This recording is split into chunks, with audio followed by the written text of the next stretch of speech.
സ്ഥലത്ത് നിശ്ചയിച്ചു കൊടുക്കുക. മുൻപേ നടക്കുന്ന ഗോവിന്ദന്റെ പിൻപേ നടക്കും ബഹുഗോക്കളെല്ലാം. മുൻപിൽ ഇന്ന് നിങ്ങളൊക്കെ ഉണ്ട് മുൻപിൽ നടക്കാൻ. അത് ഇനി നാളേക്കുള്ളതിരിക്കുന്ന ആചാരമാണല്ലേ.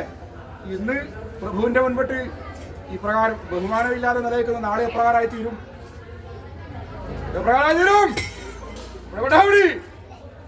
ഇന്ന് ആചരിക്കുന്നത് കണ്ടിട്ടല്ലേ നാളെ ആചരിക്കണ്ടല്ലേ?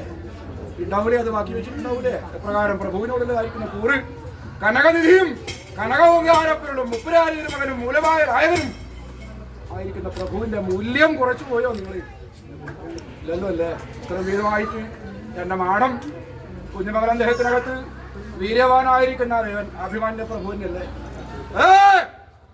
പാടിക്കലപ്പെടും വീരയാവിന്റെ അമ്മയായിരിക്കുന്ന വേരുവട്ടത്തെ കാലത്തോടെ ആഹാരമായിക്കൊണ്ട് 24 അഹങ്ങോടിമാർക്ക് ഒരാൾത്തരേ ഉള്ളൂ ഈശ്വരനായിട്ടല്ലേ?